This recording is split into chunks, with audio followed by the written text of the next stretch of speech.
Here we have a practical example of where we'd use Dalton's law of partial pressure. Understanding Dalton's law of partial pressure is going to be an important concept in order to understand how to do this problem. So if you don't know what Dalton's law of partial pressure is, watch the video before this video on it.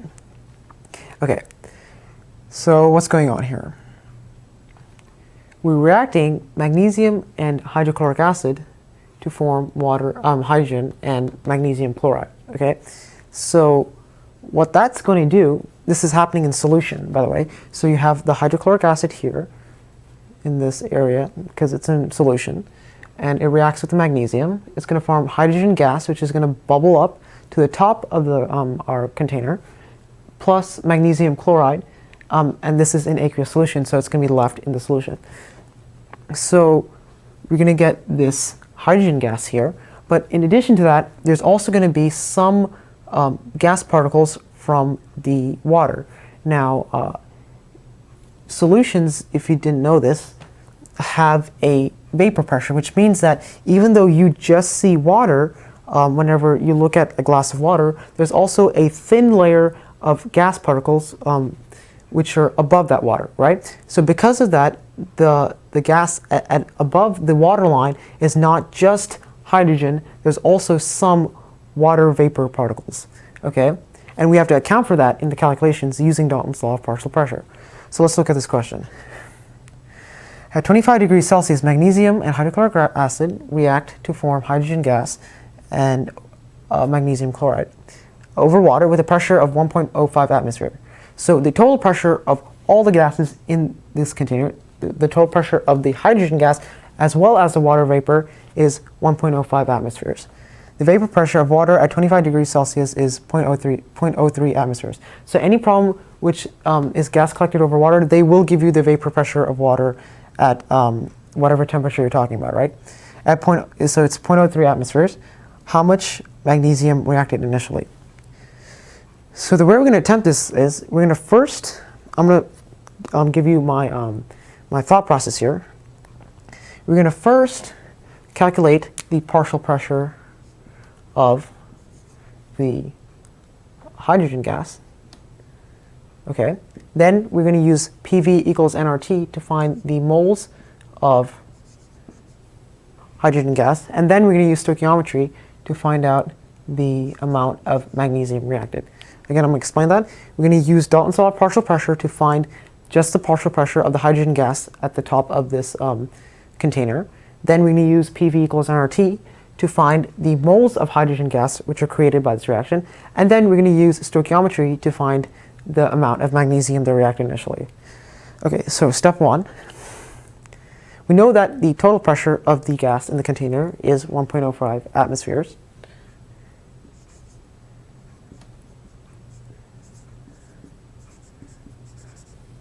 Okay, and we're going to have to subtract off the pressure, the vapor pressure of water to just get the vapor pressure. We have the total pressure, which is 1.05 atmospheres, and we're going to have to subtract off the vapor pressure of the water, which is 0.03 atmospheres, in order for us to find the partial pressure of the hydrogen. And this comes from Dalton's law of partial pressures. Okay, so that means that the pressure of just the hydrogen gas, sometimes in problems you'll be referred to as the dry gas. I don't know why they call it that. I guess it's because dry gas means there's no water. You think of something wet has water. Anyways, so just the pressure of the hydrogen is 1.02 atmospheres.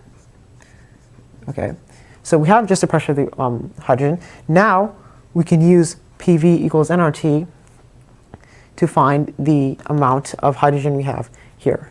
So we have the pressure here, 1.02 atmospheres. We don't have the volume. That's my fault. Okay, let's just say that the volume of the gas here is 2 liters. Okay, I should include that in the problem. I didn't. My mistake. So the pressure of the hydrogen is 1.02 atmospheres. The volume of the hydrogen, the volume the hydrogen occupies, is 2 liters.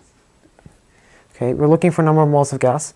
Again, our ideal gas constant is 0.0821 liters atmosphere over mole Kelvin. All right, and our temperature, since this reaction occurs at 25 degrees Celsius, our temperature is 25 degrees Celsius. But remember, when you're using PV equals nRT, our temperature can't be in Celsius, it has to be in Kelvin. So 25 degrees Celsius is 298 Kelvin.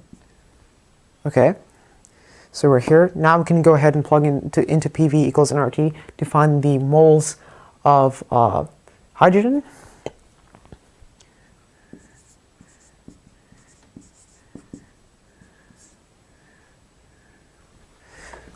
Get down.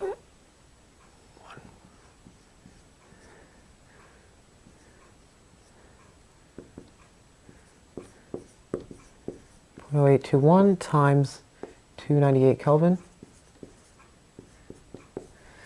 Move out of the way so you can see that.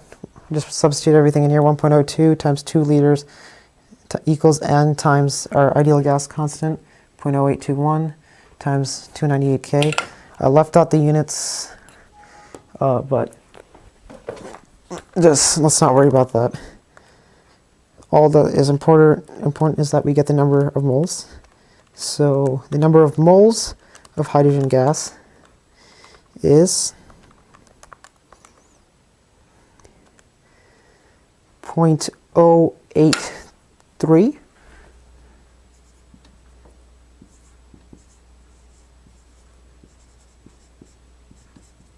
Okay, so 0.083 moles of hydrogen gas. Now that we have the amount of hydrogen gas that is created by this reaction, we can use stoichiometry to find out how much magnesium reacted initially. So I'm going to remember that number, 0.083 moles of hydrogen.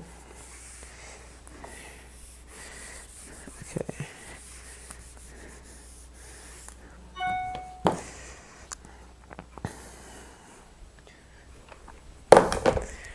So what are we looking for? We're looking for moles of magnesium.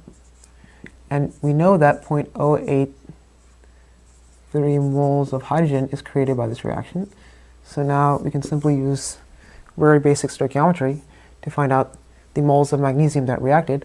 From our chemical equation, we can find our ratio. So for every 1 mole of hydrogen, we have 1 mole of hydrogen, we have 1 mole of magnesium.